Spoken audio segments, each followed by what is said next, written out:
ሰላም እንደናችሁ የዩቲዩብ ቻናላችን ተከታታዮች፣ በዛሬ ቪዲዮአችን ደግሞ ከባለፈው ቪዲዮአችን የቀጠለውን የቻፕተር 6ን ፓርት 4 ቪዲዮአችን ዛሬ ላይ ይዘንላችሁ ቀርበናል። ቀጥታ ወደ ርዕሳችን እንለፍ።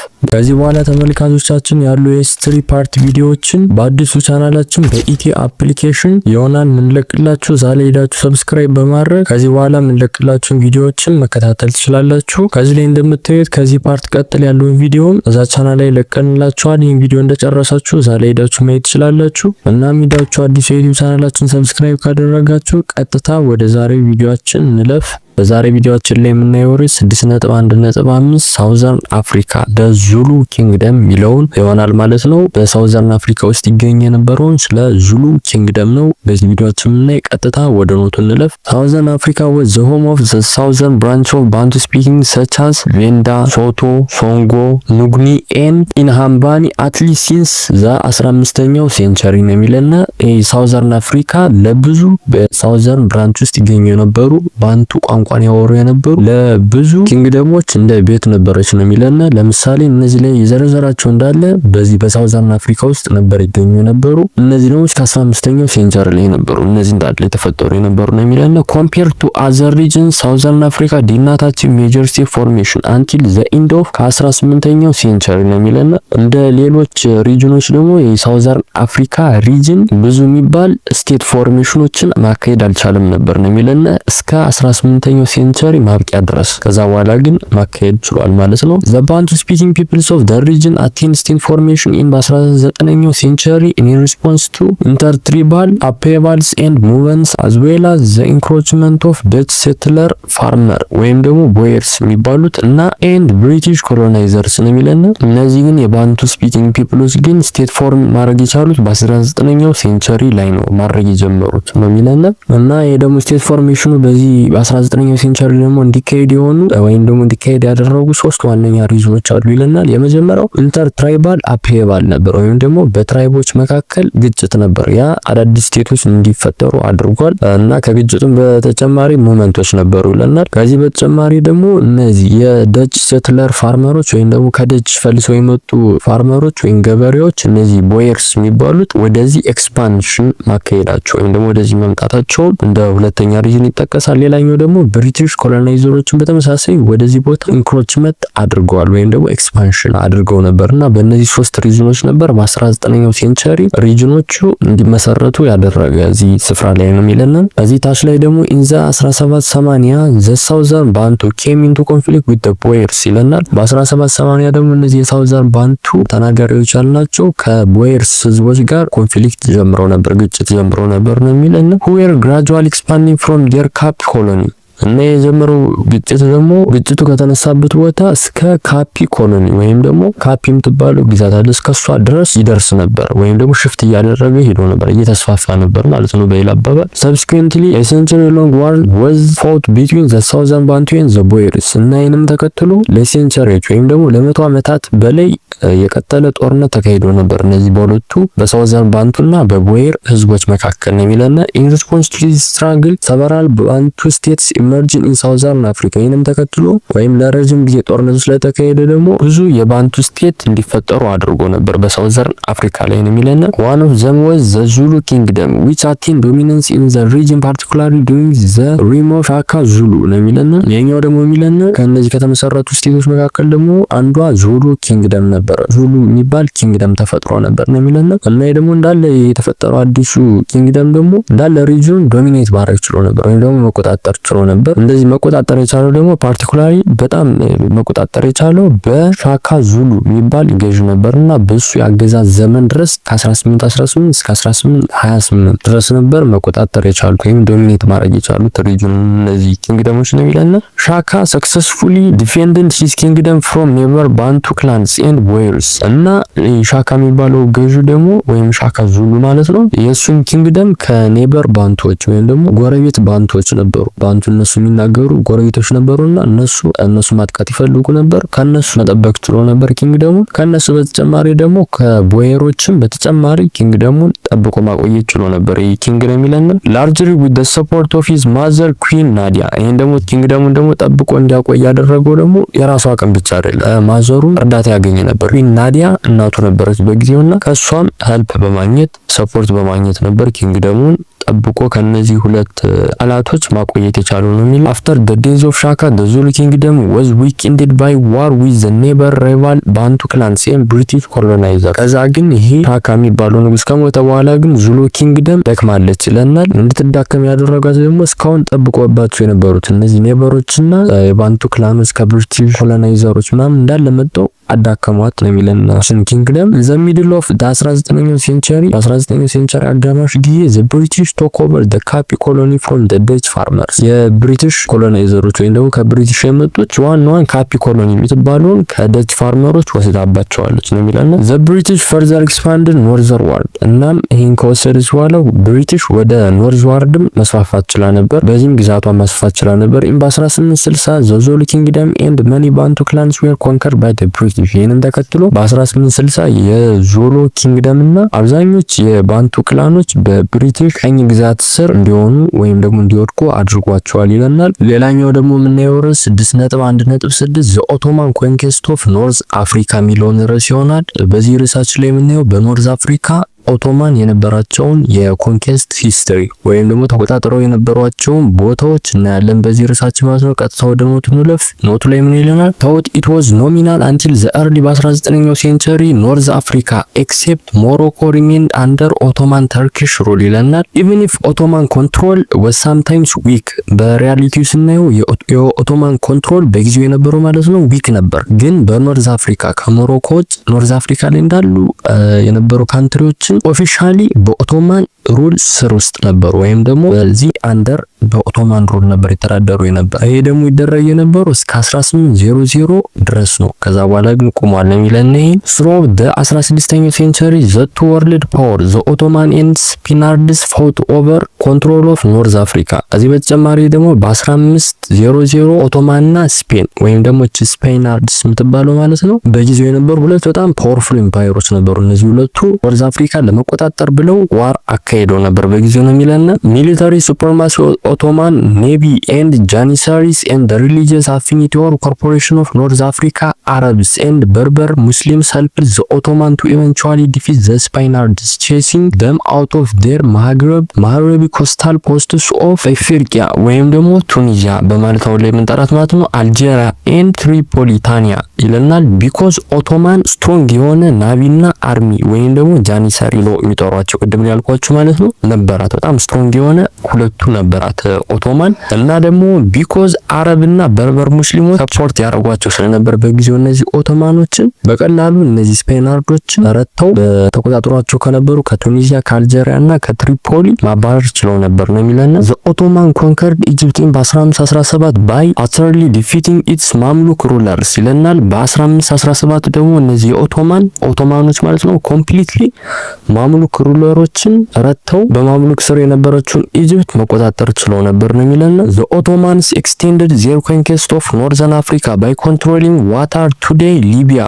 Algeria and Tunisia and threatened Morocco ይለናል። እዚህ በተጨማሪ ደግሞ በጊዜው የነበራቸውን ቴሪቶሪ ደግሞ ወይም ደግሞ የነበራቸውን ግዛት እስከ ሞደርን በሆነ አጠራሯ ሊቢያ፣ አልጄሪያ፣ ቱኒዚያ ብለን የምንጠራቸው ቦታዎች ላይ እስከነዛ ድረስ ማስፋት ችለው ነበር ወይም ደግሞ ኤክስፓንድ አድርገው ነበር ነው የሚለና እዚህም በተጨማሪ ሞሮኮ ላይም በተጨማሪ ፕሬሸር አሳድረው ነበር ወይም ጫና ፈጥረው ነበር ሞሮኮ ላይ ነው የሚለና ኦቶማንስ ኦልሶ ፓሲፋይድ አረብስ ኤንድ በርበር ኖሚናድስ ይለና ለዚህ በተጨማሪ ደግሞ ኦቶማን ኮንትሮልና ካም ዳውን እንዲያደርጉ እነዚህ የአረብና የበርበር ኖሚናዲክ ግሩፖች ወይም ደግሞ ሪቢሊየስ በመባል ወይም ደግሞ አመጽ በማስነሳት በጣም ታዋቂ የነበሩት በጊዜው እነዚህ አረብና በርበሮችን እንዲረጋጉ ማድረግ ችሎ ነበር ነው የሚለና this process was completed by the end of በ16ኛው ሴንቸሪ። ይሄ ፕሮሰስ ደግሞ ያለቀው በ16ኛው ሴንቸሪ ነው የሚለና ይሄንም ተከትሎ ዚስ ማግር ካንትሪስ ቢኬም ኦቶማን ፕሮቪንስ። ይህንም ተከትሎ አዝ ሪዛልት ዚስ ኖርዝ አፍሪካ ካንትሪዎች ማለት ነው ኦፊሻሊ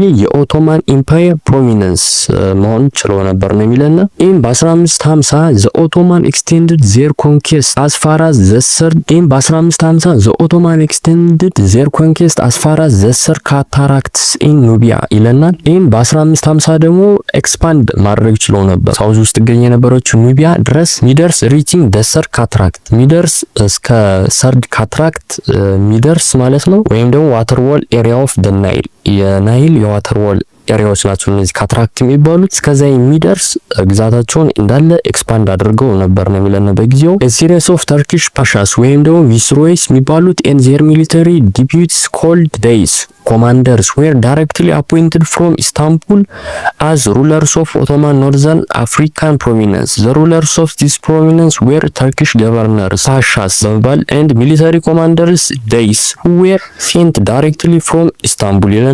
የነዚህ ፕሮቪንሶች ደግሞ ጠቅላላት ገዢዎች የነበሩ እነዚህ ተርኪሽ ገቨርነሮች ወይም ደግሞ ፓሻስ በመባል ይጠሩ የነበሩት እነሱ ነበር የሚመሩት ነው የሚለን እና ደግሞ እዚህ በተጨማሪ ሚሊተሪ ኮማንደሮች ደግሞ ዴይስ በመባል ይታወቁ ነበር። እነዚህ ደግሞ ሁለቱም ደግሞ ቀጥታ ይላኩ የነበረው ከኢስታንቡል ነው። ከዛ ሄደው ነው ወደዚህ ወደ ስልጣን የሚመጡ የነበሩት ነው የሚለና ተርኪሽ was the official language and Arabs and Berber were excluded from top government posts ይለና እዚህ በተጨማሪ ደግሞ ተርኪሽ የገቨርንመንት ኦፊሻል ላንጉጅ ነበርስ በጊዜው ነው የሚለና ወይ ደግሞ ቱርክ ቋንቋ ነበር የሚጠቀሙ ጠቅላላ ግዛቶች ነው የሚለና በኦቶማን ስር የነበሩት እና ደግሞ ሎካል አረቦችና በርበሮች ደግሞ ሃይ ፖለቲካል ፖዚሽን እንዲይዙ አይፈቀድላቸውም ነበር፣ ኤክስክሉድ ተደርገው ነበር ነው የሚለና the pashas of this province were reinforced by corps of well-armed Turkish janissaries whose total numbers dwindled from about ከ15000 in the 17th century to nearly 4000 by በ1830 ይለና እነዚህ ገቨርነሮች ደግሞ ሰፖርት ይደረጉ የነበሩ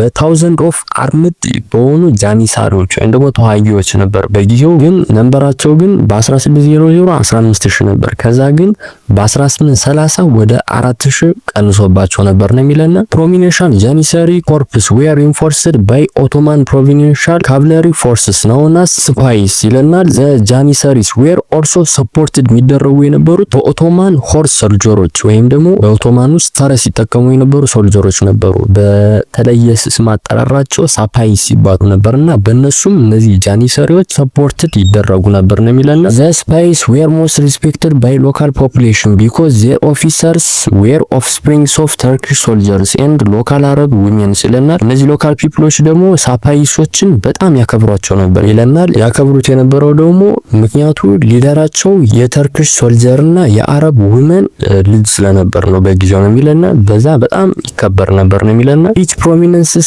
was divided into sanjaks ወይም ደግሞ ሰብ provinces each administrated by a mutasarrif ወይም ደግሞ deputy governor who were accountable to the provincial wali ወይም ደግሞ ገቨርነር ጀነራል እና ደግሞ እያንዳንዱ ፕሮቪንሶች ደግሞ ወደ ስሞለር ፓርቶች ተከፋፍለው ነበር። እነዛ የተከፋፈሉት ስሞለር ፓርቶች ደግሞ ሳንጃክስ በመባል ይጠሩ ነበር ነው የሚለና እና እነዚህ እንዳለ ደግሞ ሮል የሚደረጉት በዲፒቲ ገቨርነር who report to the governor ነው ተብሎ በሚታሰበው ነበር እነዚህ የሚተዳደሩት ነው የሚለና the sub-provinces were further divided into districts whose local administration was left from local Arab chiefs ይለናል። እነዚህ ስሞለር ኤሪያዎች ደግሞ ዲቫይድድ እንደገና ደግሞ ሆኖ ነበር ነው የሚለና ከዛ ላይ ከተከፈሉ በኋላ እንደገና ደግሞ ዳግመኛ ተከፍለዋል ወደ ዲስትሪክቶች ማለት ነው። እና ደግሞ እነዚህን ደግሞ የተከፋፈሉት ሎካል አረብ ሊደሮች ነበር ገቨርን ያደረጓቸው የነበር ወይም ደግሞ የሚመሩት የነበር በአረብ ሊደሮች ነበር ነው የሚለና the Ottomans introduced the millet systems of local administration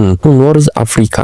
the Ottoman brought the millet system እዚህ በተጨማሪ ደግሞ እነዚህ ኦቶማዎች ማይሌት ሲስተምን አመጣው ነበር ወደዚህ ነው የሚለና እና ይሄ ደግሞ ያመጡት ማይሌት ሲስተም ደግሞ የሚፈቅደው የነበር ምንድነው ዲፈረንት ሪሊጂየስ ግሩፖች የራሳቸውን ሎካል አፌራቸውን እንዲጠብቁ የሚያበረታታ ነበርና ይህን ሲስተም አስተዋውቀው ነበር ነው የሚለና they also tried to reinforce land holding taxation and military services and develop trade and commerce እዚህ በተጨማሪ ደግሞ ላንድ ኦነርሺፕን ሩሎችን የታክስ ሲስተሞችን ሚሊተሪ ሰርቪሶችን ትሬዶች ምናምን ለማሻሻል ጥረው ነበር ወይም ደግሞ ሙከራ አድርገው ነበር ነው የሚለና firearms exported by the Ottoman traders across the Sahara were very important for consolidation of West Africa states ይለናል። ከዚህ በተጨማሪ ደግሞ በኦቶማን ትሬድ የሚሸጡ የነበሩ እነዚህ ገኖች ደግሞ በሳራ ዲዘርት የሚመጡት ማለት ነው የዌስት አፍሪካ ኪንግደሞችን ለማጠናከር ደግሞ በጣም ይረዱ ነበር ወይም ደግሞ ሄልፕ ነበራቸው ነው በጊዜው ነው የሚለና for instance በ16ኛው ሴንቸሪ ማሂ ኢድሪስ አሎማ